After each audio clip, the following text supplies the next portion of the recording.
Hello everyone, I'm Sharpedo43 once again, bringing you all another Wi-Fi battle. This one's going to be in the UU tier, and my opponent for this battle is going to be JcM5, even though he's JcM6 in the game. I don't know why. Why 6? 6 is a bad number. No, I'm just kidding. But yeah, this is going to be a UU battle, and yeah, I'm going to bring this team again. It's because, let me tell you, I know it's bad, but it's because I just like a lot of the Pokemon in this team, so yeah, please understand. His team, let me be honest with you, it's kind of 50-50s. I can do very, very well against this team with Roserade, but if he gets any of his freaking Swift Swimmers that he has on his team going via rain, that's when I can get screwed, honestly, because literally nothing can take any hits from Ludicolo or Kabutops when, you know, the rain is up, because I can't outspeed anything with this team. I don't think anything on this team is scarfed. Actually, Magneton is scarfed, but, you know, it can't outspeed Kabutops. Let's be real here. But anyways, he's going to lead off with Slippy. So I was under the impression that what he wanted to do was get his rocks up, so I definitely led with Roserade here. And I think here I actually made a really ballsy play and just went straight for the hidden Power Fire, expecting him to switch into either Scizor or Klefki. And damn, look at that. I actually just made the raid of the century right there and just freaking anticipated him to go into Scizor at the very least. And now I don't have to worry about Scizor, because Scizor in UU is actually kind of a pain in the rear end, let's be real. So getting that thing gone at like turn 1 is the best thing ever, honestly. So yeah, he's gonna now go into Manectric, which I'm definitely convinced now it's the Mega, considering Mega Manectric is now in UU, which is actually ridiculous. Why on earth is this thing in freaking UU? These things have been giving me real runs for my money, and it's really annoying that it's now in UU, in all honesty. But yeah, I'm gonna switch out because these things can carry fire moves for Roserade, and so I switch into Rotom. He actually goes for a hidden power, and unfortunately I can't tell if it's hidden power ice or grass, just because Rotom heat resists both of them.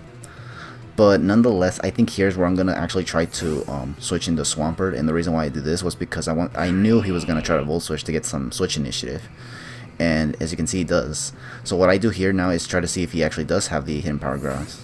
And seeing how he switches out tells me that yeah, he probably does not have it, probably, unless he's just bluffing it for later or something. But he definitely doesn't seem to have it, because he never went into Mega Manectric whatsoever. So yeah, he probably doesn't have it. He switches out here into Seismitoad once again, and I actually went for my rocks here because I wanted to get these up as soon as possible.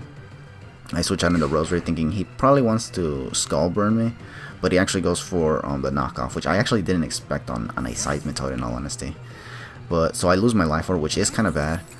And here, what I try to go for here is a Giga Drain, because I kind of didn't think he would want to switch into the Klefki, seeing how I predicted his Scizor to come in the last time I sent in Roserade on his Seismitoad. So I was thinking, would he actually bring in Klefki now? And he actually does. And I do switch out Roserade, even though I have hidden power fire for this thing.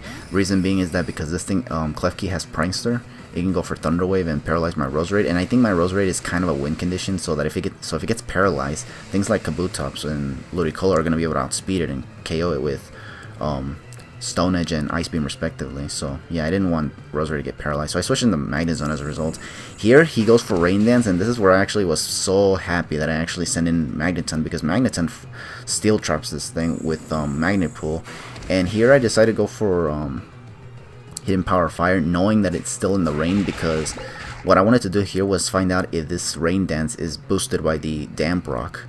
If he has Damp Rock, because I don't see any leftovers on this thing, and I don't see like a Kobo Berry or Oka Berry for the fire, you know, the fire type weakness kind of berry, you know.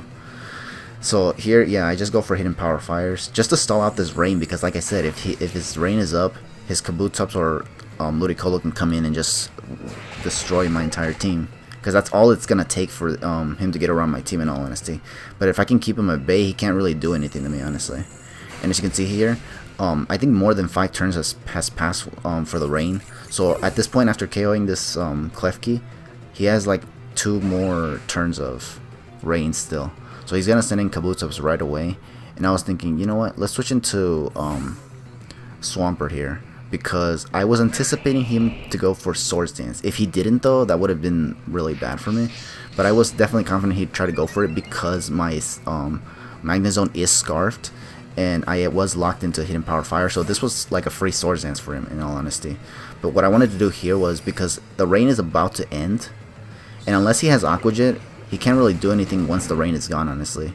So I hard switch in the Magneton, sacking it, because I kind of figured now I kind of don't really need it, honestly. So the rain is gone, and I think Klefki was his only source of Rain Dance for his 2 Swift Swim users.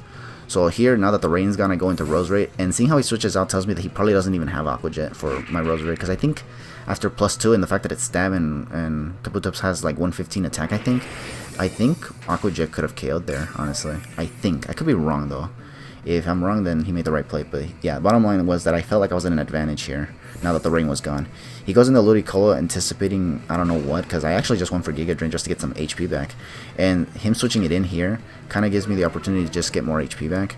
And now he switches out again and goes for Mega Manectric, and I just go for Giga Drain once again, because like I said, he has no switch-ins to Roserade. So him switching around is kind of like pressuring. So basically my Roserade's pressuring his team right now, which is causing him to switch a lot, not knowing what to do, because, I mean, he's trying to see what I'm trying to go for.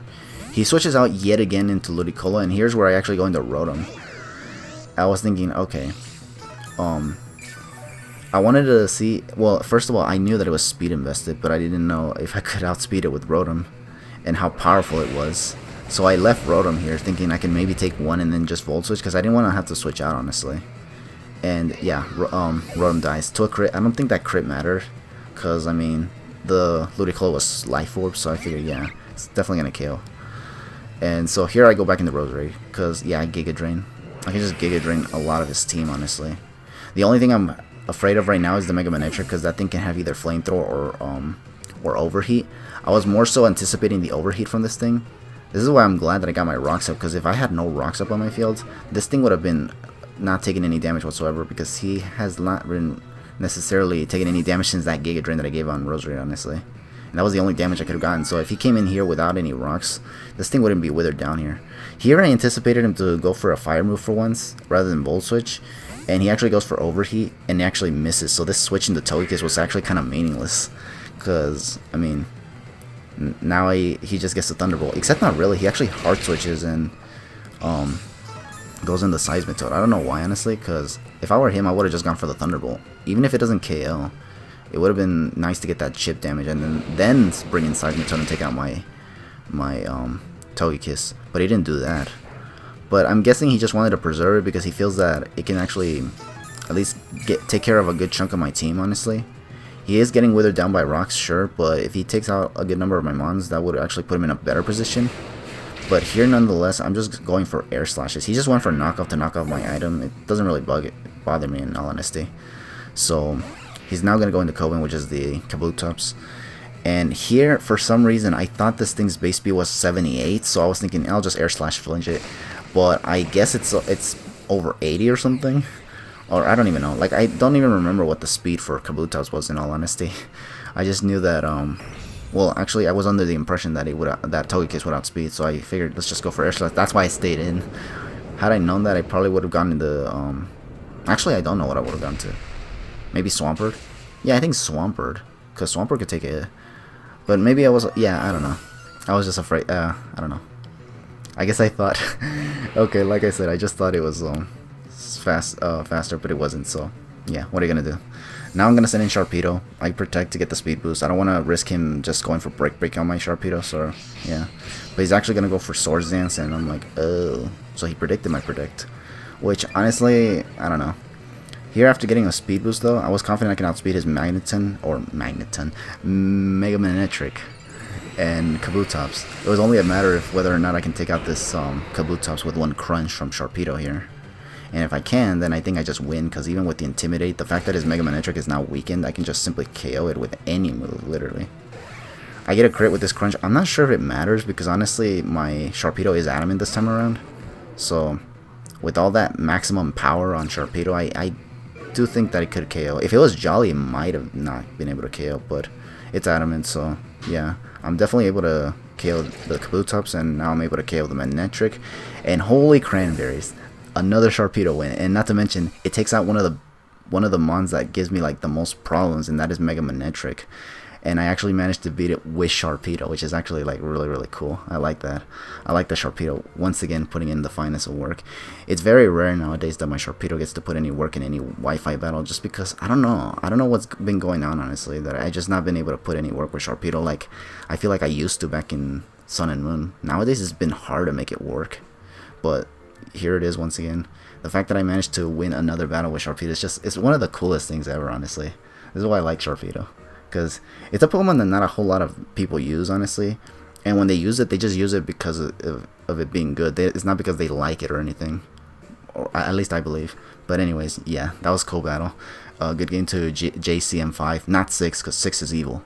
But anyways, thank you all for watching this battle, and hope to catch you guys in the next battle. But for now, just take it easy.